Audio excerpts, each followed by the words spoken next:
welcome to QI, which tonight is just a jumble of J things. And joining me in the land where the Jumblies live are an owl, Joe Brand. And we have to have a pussycat, John Sessions. And a beautiful pea green Dara O'Brien.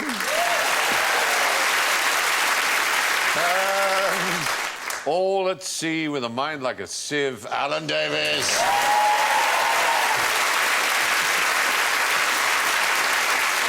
So, let's hear your J buzzers, if we may. Joe goes... I'm still Jenny from the... Yes, that was obviously some female artiste. J-Lo. J-Lo. Yeah. John goes... I got 99 problems, but a bitch ain't one. Hit me! 10 points if you knew who that was. Usher. I think Jay would have helped you. Jay-Z? It's too late now. I think... Yes, Jay-Z is the answer. Jay-Z. Right. Or Jay-Z, as we call him. Yeah. And Dara goes... It's not about the money, money. We don't need your money. And that was... The lovely Jessie J. Jessie J, absolutely.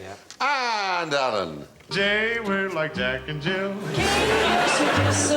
Hell is the love light in your eyes. Oh, it's the alphabet song. I think that was Perry Como. I may be imagining it. J person, was it? No. I think it might have been his brother Jerry Como. Never mind. Those are the all J buzzers, and J is our jamboree today. So, what do jockeys use their whips for? Hit me! Ooh, ooh, ooh. Do they have whips, or are they not called crops? A riding crop is a whip, so that's not...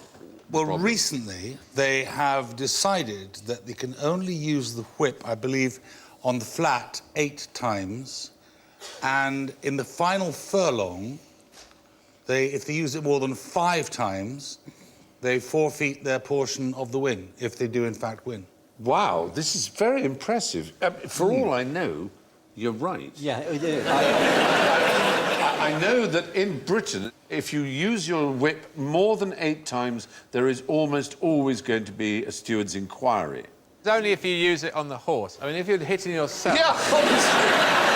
I was taking that as read. Yeah. Is he being lowered on like the old kings used to do? That is Frankie Dettori's signature leap from the saddle. You know he's wearing Arsenal colours there because he's an Arsenal fan. Oh, is that the reason? I made that up. No, of course it isn't. He wears the colours of his owner. There is, of course, the very famous American jockey, Robert Mapplethorpe, who decided... Arse jockey. He's an arse jockey because he decided to put his whip up his arse. He did. And photograph it, the way we all do, I think. And it caused rather a stir in American circles, to say the least. It's a variation on the photocopier thing, isn't it? Yeah, absolutely. Yeah. Again, so... Wherein you put a photocopier up your arse. Oh, surely we've all been there. We have. At a Christmas party. Yeah. No, I'm presuming it's some sort of encouragement to the horse to run, you know? You've used a very important word, encouragement, because, of course, naturally, the RSPCA and those who care for animals are not particularly, frankly, pleased by the sight of animals being hit for sport. They don't find it acceptable. Quite a weapon when you see it close up. It's a heck of a thing, but... There's been a study by the RSPCA at Sydney University. They found that whipping does not have the effect of horsing a speed up. Speeding a horse up. These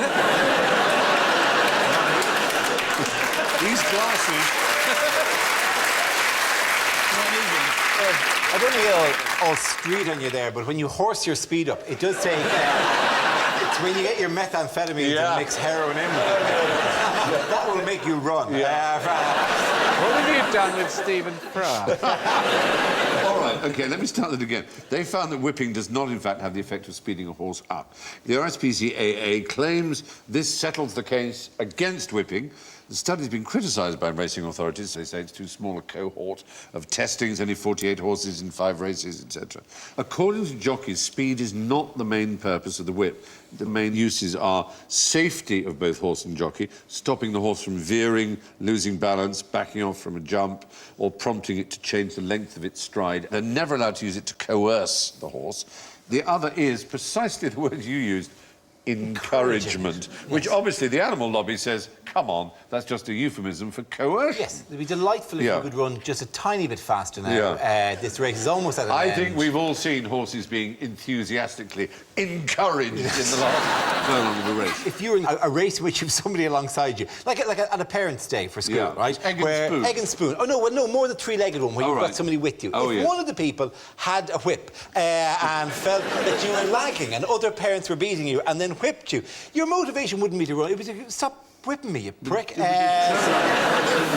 Yes, yeah, and also the notion that, you whipped me in the bum, therefore I will be propelled forward, as opposed to reacting, veering off, randomly finding I was caned in prep school and I never won a single race. It was terrible. Did you? You see, they whipped you every day. They whipped me every day. Did they whip you during the races? Because that would be an impressive prep school thing if they let you start, if they gave you a head start and then ran after you with the cane.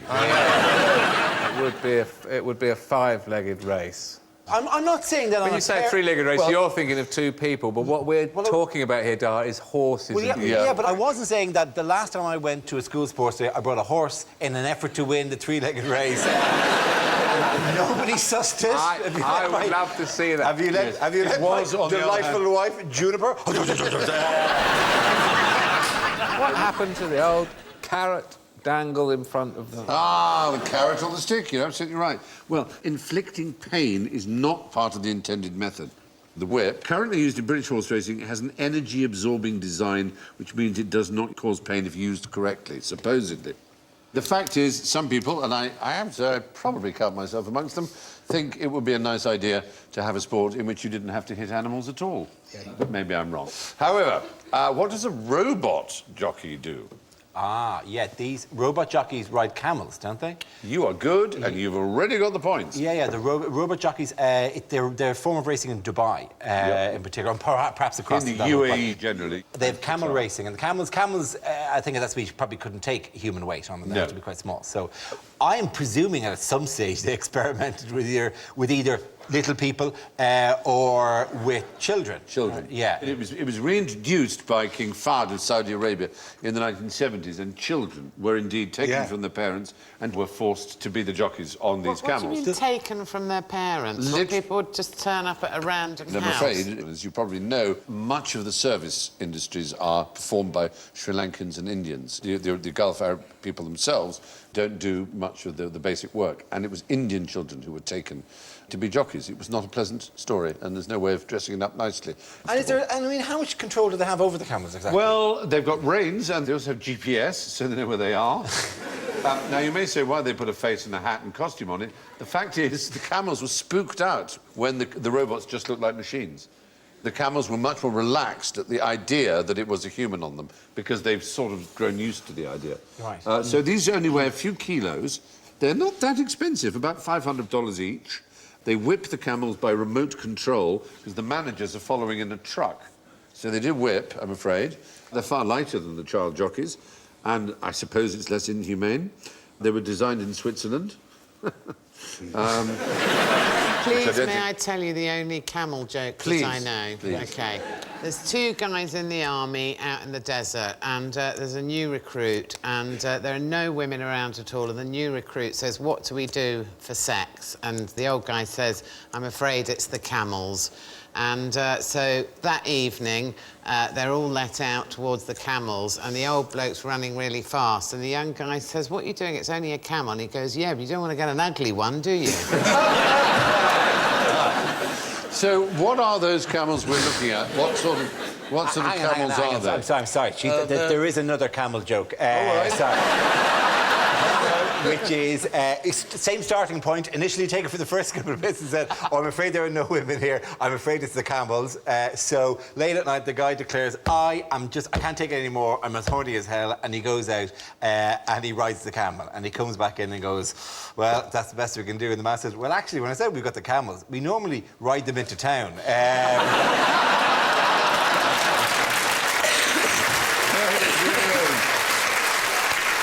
Anybody else got any camel jokes? No. Excellent, excellent. They are dromedaries, aren't they? Those are dromedaries, and how can Yes. you tell? Because they have 2 humps. No, because they have one hump. Oh. Oh, I thought they were sitting, the robots were It sitting does between look the a bit humps. like that. No, Bactrian camels with 2 humps are incredibly rare. Right. Well, especially in the wild. That's a Bactrian on the Oh, left. yes, yes. You find them in Mongolia and in China. Right. And they're probably not much more than 1,000 And left they in used the to have wild. them at the zoo when I was a kid, because Yeah. that's the sort I've been That's what on. we think of as a proper camel, a 2-humped camel. In fact, That's... it only had 1 hump, and then I sat on it, and it looked like... So, there's another sport that's associated with camels in another country. You familiar with it? Smoking. There is camel smoking. That is unquestionably, I wouldn't say a sport, but it's an occupation. Sport to me. No, this is a physical sport involving the camels. Water polo. No, it doesn't involve humans. It only involves the camels. Chess. I sometimes... I look at you and I wonder where these things grow, where they come from. What's going on? Just be nice to see, wouldn't it? It would be fantastic to see camels playing chess. Checkmate. Yeah. Thirsty? Me neither. Go again. We have to go to Turkey. In Turkey, they have 2 males and a female, and as often happens with mammals... 3-legged races. No, as... 3-legged, no. You've got 2 males and a female, and what that tends to make happen is the 2 males fight. So you then take the female away, and you have camel wrestling. It's a Turkish sport. It's just a kind of wrestling. They kind of push each other over. This is enormously popular. Look at the crowds. Yes. It's good numbers coming off of the camel. Oh, racing, it's yeah. incredibly popular. This is given to me as if it's unusual, but I suppose maybe it is. Maybe it's just me. When they're in the mood for sex, they urinate, use their tails to swish urine onto their own back, froth at the mouth, spit and dribble. Isn't that usual? Also, our hind feathers flare, and we stamp. That's right. Apparently, it seems they deliberately waste water by this urinating and frothing and dribbling as a way of showing their superiority. Because obviously water conservation is what they're all about as desert animals. Anyway, why does Joe Camel like Nosmo King? Hit me! Oh, Joe Camel was the mascot for Camel cigarettes. yes.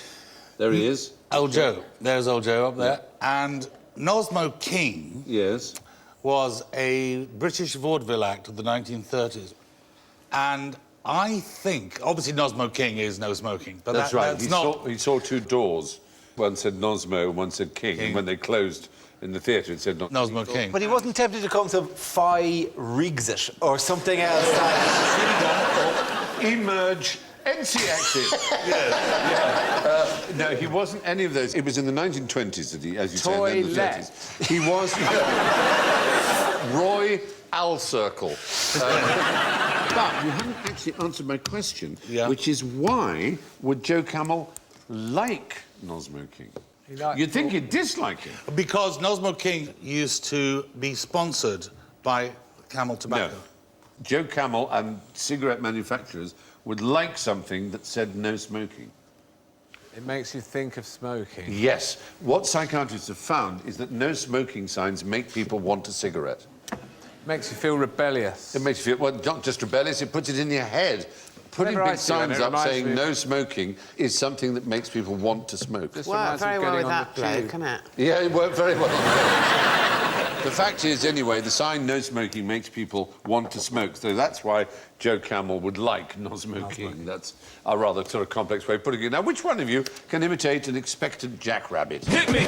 Well, yeah, wow, that's great. It's a kind of hare, a jackrabbit. It is a hare. It's a hare. American for hare, basically. It's American hare, yeah.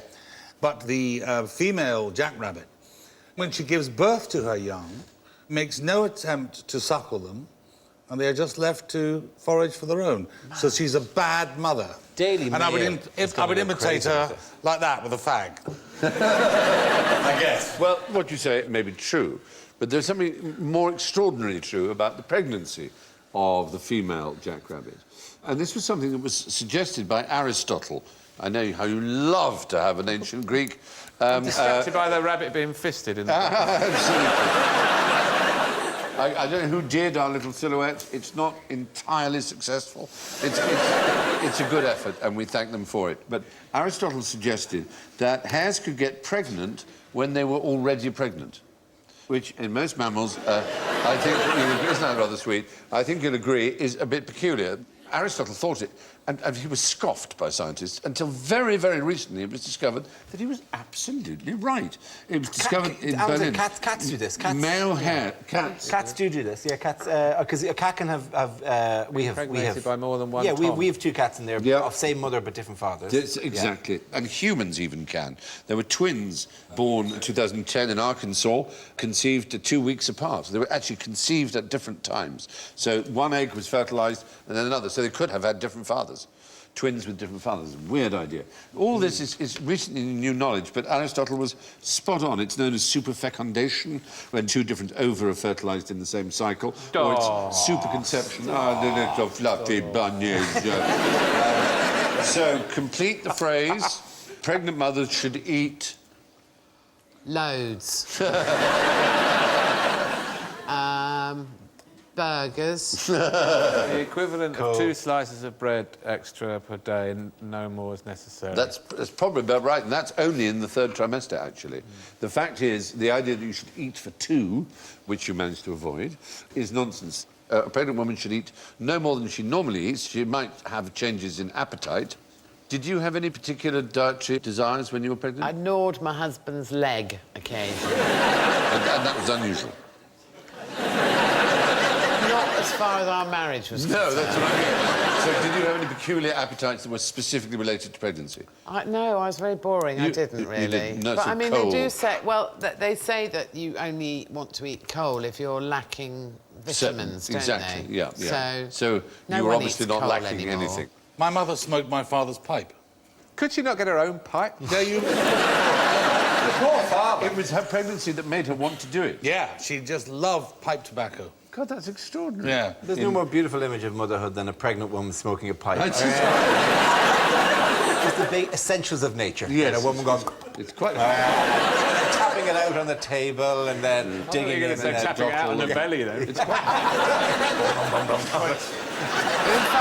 when I got pregnant, my grandma said to me, "Oh, eating for 2, are we?" And I went, "Bog off, I'm not cutting down." Anyway, moving on. So, what have they done to the javelin to improve it? Hit me! Johnny, you've got to stop answering every No, question. sorry. Sorry. I'm sorry to be a bore. No, you're not being a bore. It's fine. Yeah. I like enthusiasm. It's Okay. just like a little puppy shagging a sapling. Thank you. Alan, yes. Didn't they change the javelin because they were throwing it too far? Yes, that's the point. In danger of hitting the long-distance runners on the other side of the stadium. as they Basically, went past. yes. Yeah. Basically, you don't want them to be able to throw it further than 100 metres.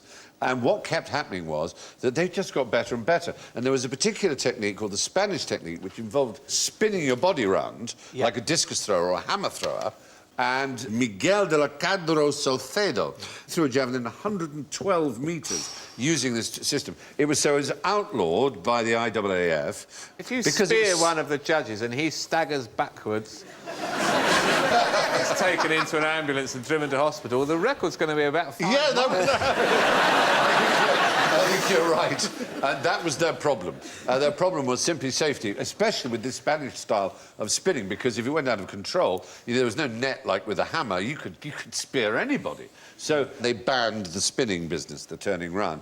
But then javelin makers used special paint and dimples to improve the aerodynamic nature. So again, they had to ban that. Like with a I golf was ball. actually a javelin champion when Were I was you? at school. I was.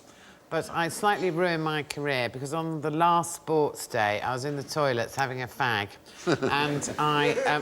was using Swan Vestas, and I blew it out and put it back in the box while it was still alight, and it Ow. blew up in my hand. Ouch. And so I had to throw the javelin with my left hand, and it went about 3 foot. They should make them throw underarm. That would be good. That would certainly make a difference. At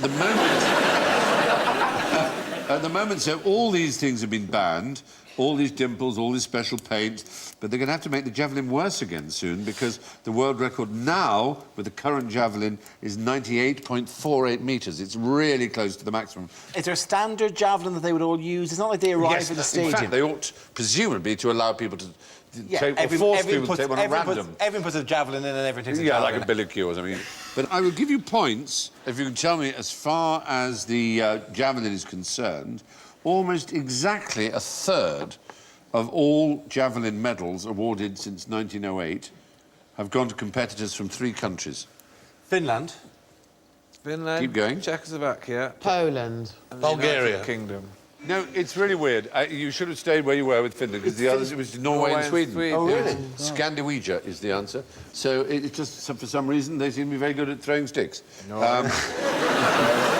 you are. Very good. So, now, which should you avoid going to bed with? A jactitator or a jactitator? The second one. Because it means someone that wiggles about a lot. Yes! Who does it?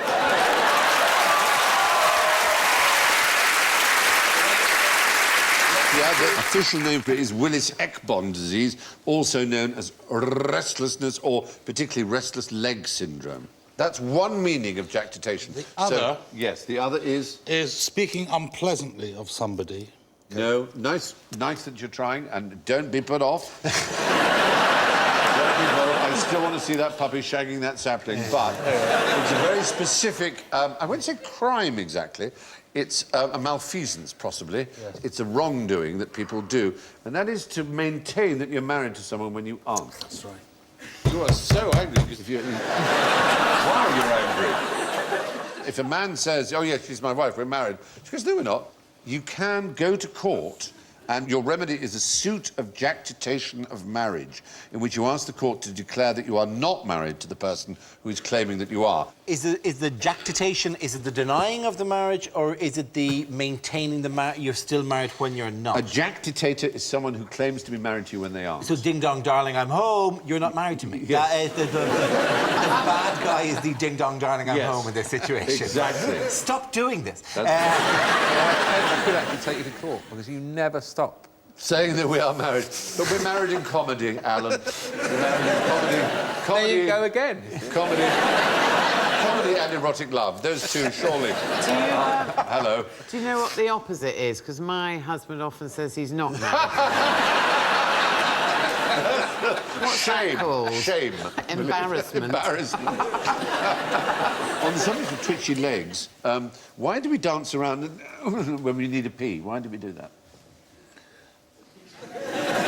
Try and keep it moving so it Yeah. doesn't come out the pipe. Exactly. Yeah. Well, the odd thing is, it is the worst thing to do. If you really want not to pee, keep as still as possible. But it's Clench the end of your cock incredibly hard.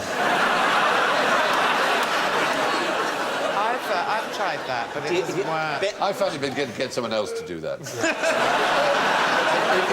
No, a full bladder creates a Oh, sense... I'm not in it. Another one. A full bladder creates a sense of urgency in the mind, and the conflict between the desire to take action and relieve the stress and the fact that circumstances don't permit it is translated into various rhythmic displacement behaviours. Was he not Pal who used to say, I always speak when I'm dying for a piss because I do lends much urgency. more... Yes, and David Cameron thought he was going to have a crack at it, didn't he? Oh, did he? Well, no wonder... Wet himself. His speech... So during Enoch Powell's famous Rivers of Blood speech... Rivers of Piss Every speech. time he said Rivers of, he would go, oh. That portfolio, I do think those Urans should be done on a just obvious demand, because the guy at the end seems very relaxed about it, but man, the guy number 3 really needs to go very Perfectly soon. good tree, just there. Of course, it's probably a pop festival, so half of them are actually wanting to go and ingest drugs rather than urinate. That's the thing. My lad, they're probably horsing the speed, my lad. Smacking themselves with skank. I know all the words. So. All right, who gets most use from Jacobson's organ? Yes. Actually, Mrs. Jacobson gets most.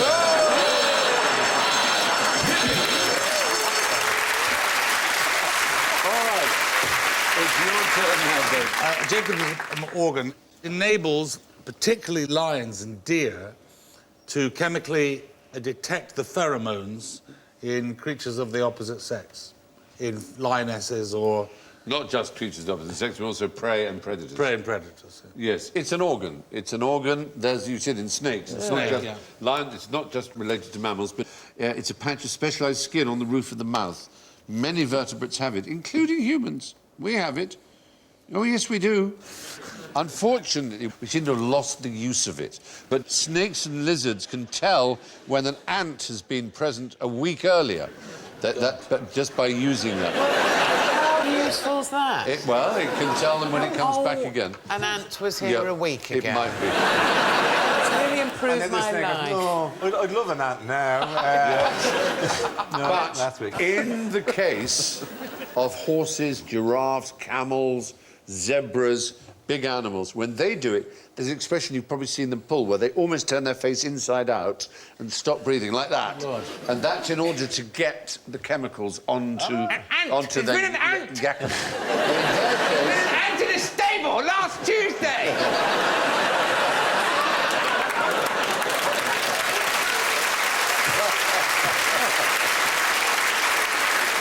In their case, it's less likely to be an ant that there was a female or a male or a predator or a prey. Makes them look gorgeous. It's a funny old look, isn't it? The one in the middle's had its hair styled by someone from Girls Aloud. I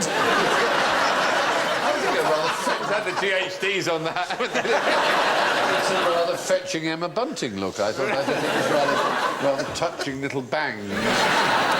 So, what could be as good as spending 8 hours sitting on the lavatory? Oh, very little. What could be as good as sitting 8 hours on the lavatory? With the seat up or down? Sitting with the seat down, I think, probably. That's Yeah. good, as I'm sure my In terms legs of fall. evacuating yourself. No, you're not actually pooing for 8 hours. You're sitting in the lavatory for 8 hours. You're expending calories.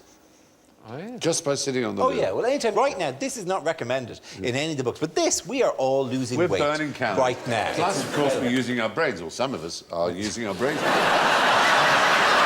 What did you mean by that?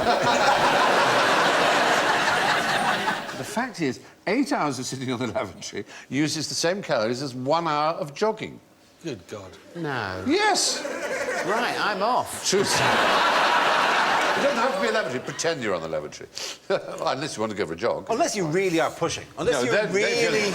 If you are, as they used to say, straining at stool. Yes. Then That takes some clenching. Unclench, clench, unclench. That'd be good for you Yes, as well. yes, as a thing. right. But for 8 hours, that's too much. That's too much. You'd have a sphincter that could grab onto a pool cue. And I don't know what you could do this. I don't know what you could do with a sphincter. don't You could go do any that. further. You've gone far enough and it's Can I beautiful. go further? Please do. Well, a friend of mine used to work as a nursing assistant in a home for elderly people, and there was one very old guy, I think he's about 95, and he was really constipated. So poor soul. they gave him a massive dose of laxatives, and he was kind of left on the loo to see what would happen. And this friend of mine swears this is true, and he said that when he came back, this bloke was lying on the floor.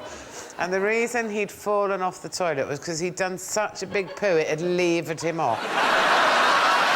Oh, my God.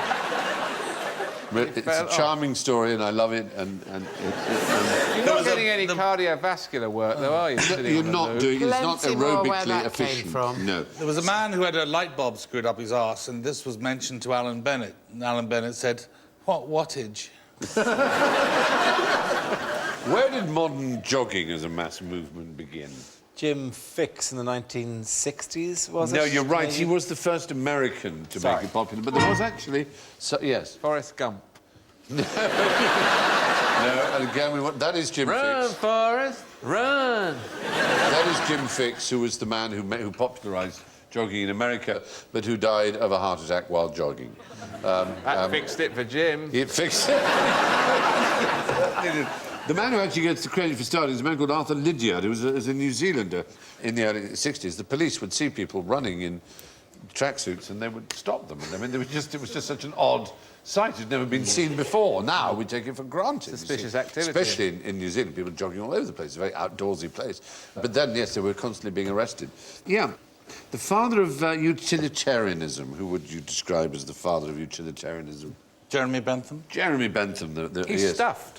He is stuffed. Yeah, London University. They've taken him out of London University. University College, Oh, yes. they've removed him, haven't they? He's in a box. Nowadays, you have to make a special appointment to go Yeah, and see because him. people kept stealing him. Yeah, they do. I did a debate as a student in London University, and I was walking around the corridors trying to get the thing ready in my head, and I just walked in. I saw this box in the middle of a corridor, and it's not like there's a big sign like going. And he's dressed. Body in a box, body in a box, body in a box. You just see this little cupboard, and you look in, and there's like. Jeremy Bentham, one of the most brilliant men of his age, of course. Jeremy Bentham and James Mill used their utilitarian hypotheses on John Stuart. John Stuart James Mill. Mill was John Stuart Mill's father. I see, right, yeah. And he and Bentham sort of bombarded poor John Stuart Mill as a child with facts. So by the age of 4, he could speak Greek and Latin. And in his teens, he had an appalling breakdown as a result of this forced knowledge feeding. And the only thing that brought him back to sanity was reading the poetry of Wordsworth and Coleridge, apparently. So like my own life. Yes. I thought it was only me. I have to do a story that's worse than the poo story. Go on, then. Well, it's to do with pranks at medical school. Oh, lovely. My flatmate, they had a girl in their group at medical school that was very annoying, so they decided to play a trick on her. So basically, they got a hand from the lab and put it on her pillow in the student digs. And then they all hid in the kitchen, and she came in from a night out, went into her room, and they expected that she would just open the door and go, well, like that, and then they would all go in there and point and laugh. And she went in there, and for ages there was just complete silence. And they thought, oh dear God, what's going on? Please God, no, not what I'm thinking. I hope you're not thinking what I'm thinking, Alan. Please, let's not... Did she ball it into a fist? No. Don't. And then couldn't get it out. We're all thinking what must be the wrong thing. No, so they went into the room, and she was sitting on the bed eating it. Oh, that's even worse. No. Oh. I'm sorry to have to tell you, but that's absolutely true. Why was she eating it? Because She was I think hungry. It freaked, yeah. What was that? She was hungry. It's like, I'm hungry right now. I'm not eating your hand. Oh, Lord. Well, yeah. OK, how did we get there? Oh, yes. We were talking about jogging, weren't we? And we were talking about the stuffing of Jeremy Bentham. Anyway, he invented a kind of trotting jog that he called antiprandial circumgyration, which was his way... yeah, how annoying of him to be intelligent. Yeah, very annoying. If only everybody were really it's not annoying stupid. of him to be intelligent, it's quite annoying of us to be a bit thick. Oh, no, then, but don't be. Celebrate the glory of Jeremy Bentham. He was one of our greatest men. However, jogging is apparently very good for the memory. It does seem that a few days of running can lead to the growth of hundreds of thousands of new brain cells in the memory-forming part of the brain. Getting off the toilet and going back Yes, to jogging. so in that part, you can also reproduce that by lying on a mechanised table that shakes the body several times a second. And that will also increase your memory. What are those things? No, those things you stand on that vibrate really quickly. The Oh, those plates. Oh, yes, those are the fun. plates. Yeah. Well, I dare say. I think it sounded like Bruce Forsyth. Sorry, it's the Forsythificator. Let's face it. Not to say you. An evening here without Bruce Forsyth or Ken Dodd. Oh, you've got a good Ken Dodd story, haven't you? Oh, gosh. Tell me your Ken Dodd story. A broadcaster of some description went to interview a politician, British politician, and he saw this wonderful picture, as he perceived, of Ken Dodd on the wall. And the politician came in, and the guy said, "Oh, that's wonderful, Ken Dodd. I mean, he's just one of the greatest comedians this country has ever produced." And the man said, "Do you mind? That's my wife." I want to know who the politician... I wouldn't. I do. His wife looks like a dog. It's true. My wife. Or Doddy, as I call her. What a fine day! What a fine day to marry a politician! I'm telling you. And in came the children.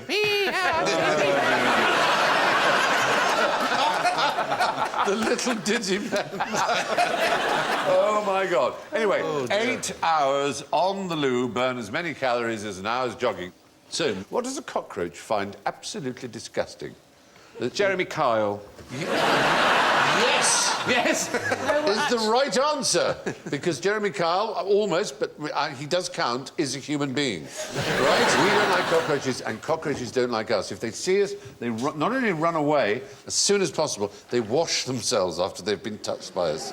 They find us revolting. Can I used to live in a flat when I was a student nurse, Right. and it was absolutely inundated with cockroaches. Aye. And one night I came home from the pub, and I'd left the telly on, and there were 2 cockroaches sitting on the settee watching telly. Like looking at the telly, kind of doing... Is it a documentary about insects? It was Jeremy Kyle. Jeremy Kyle. So they like Jeremy Kyle, you're telling me? Well, there were people, They don't whatever like they people. were watching. They really don't like people. But also, as well, I was once painting the ceiling in the flat as well, and a cockroach actually fell in my mouth. Oh! The thing is, cockroaches are everywhere, aren't they? I mean, in hospitals, particularly anywhere where there's sort of... I once went into a hospital kitchen at night and turned the light on, and for a split second, the entire floor was brown. Yeah, I know then that. It was white. It's So just they astonishing. And then they disappear. And they sort of don't do that much damage, and yet they do repulse us. And the point is, we repulse them, hence they disappeared so quickly.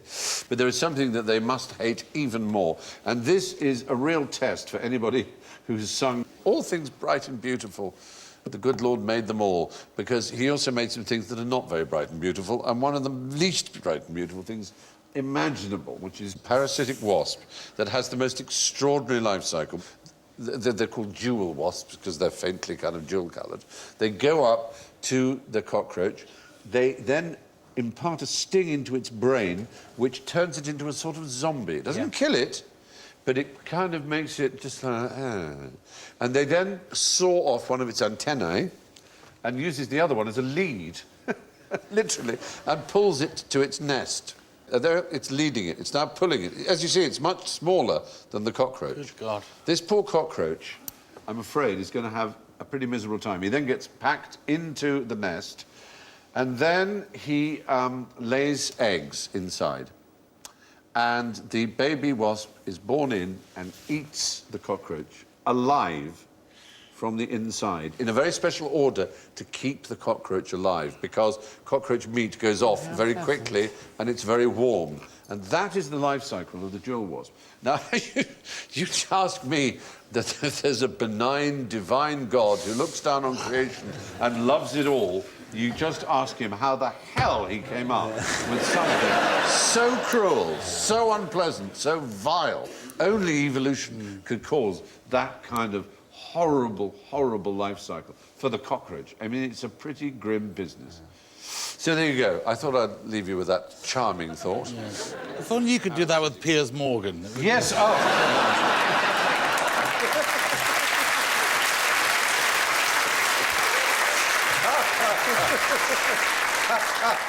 Very pleasing very good. thought. Now, here's a simple question. Why are we all such arseholes? Well, I'm contractually obliged. Well, let me say that there are 2 types of living creature. There are protostomes and deuterostomes. Stome is the Greek for mouth. Now, if you're a protostome, when you are just developing as an egg and dividing and turning into what will become a lovely little person, protostomes start at the mouth and then grow outwards. But humans, we start as an arsehole. We're deuterostomes because we're second mouths. We start as a bottom and then work outwards. So we begin as arseholes. Yeah. We all begin as little botties.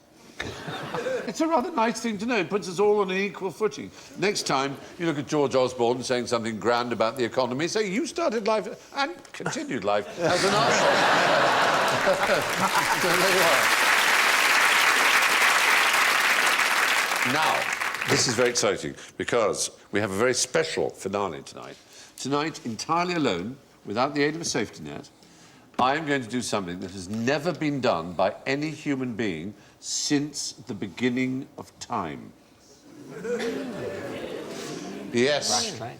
And all I need is A this. simple pack of cards? No. All I need is indeed a simple pack of cards. What I'm going to do is shuffle them. I'm going to shuffle this pack, OK? Now, there are different ways of shuffling. As you know, there's the overhand shuffle. Shut up. Like that. There is your standard riffle, which just riffle, put cards together. Everyone can do that. Wait. I haven't come to it yet. And then there's the weave, which is rather more pleasing. Some people can do a weave that's so accurate, they actually go A, B, B, A, B, A, B, A, B, like that. And there, that gives you a nice little fan like so. Oh, it's a beautiful thing. And now I have produced a pack of cards. And that pack of cards, ladies and gentlemen, believe it or not, has never before in the history of our planet been in that order. It's never been in that order before. How can you we know that? that? Yes. It's a simple mathematical fact. The order of cards is a gigantic number. It's a number which is known by mathematicians as shriek. You write it as 52 exclamation mark. You'll know this. 52 factorial. It's 52 factorial, which is 52 times 51 times 50 times 49 times 48. These are all the possibilities in which a pack of cards can be. Just 52 of them. And that number is big. It's this big. Look how big this number is. That number is so big that were you to imagine that if every star in our galaxy had 1 trillion planets, each with 1 trillion people living on them, and each of these people had 1 trillion pack of cards, and somehow they managed to shuffle them all 1,000 times a second, and they'd been doing that since the Big Bang, they would only just now be starting to repeat shuffles. So I can say with all the mathematical certainty that is possible that this pack of cards has never been in this order before. It's an absolute world first. Wow. There you go.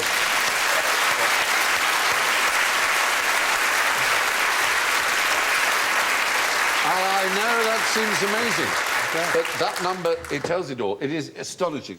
And I have done something, as I say, that has never been done by any human being before. I've produced this pack of cards in this order. And for that, I'm going to award myself some points. So there. Anyway, that comes to the scores, I think. I will go in reverse order from last to first. It's actually marvellous. We don't have a single minus number. We don't even have a zero. Everybody's on a plus. We have equal Dara, Joe and Alan with 1 point.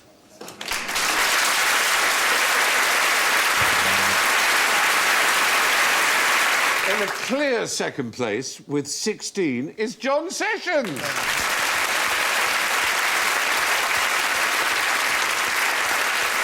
But the clear winner with 52 shriek, 52 times 51, that number you saw, is me!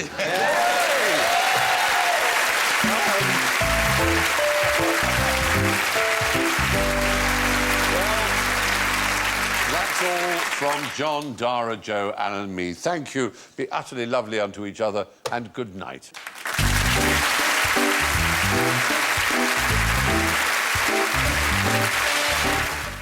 More comedy and quizzing combined here on BBC HD this weekend, with a little music thrown in for good measure. Never mind the Buzzcocks, here tomorrow night at 1 a.m. Next tonight, though, comedy continues with Getting On.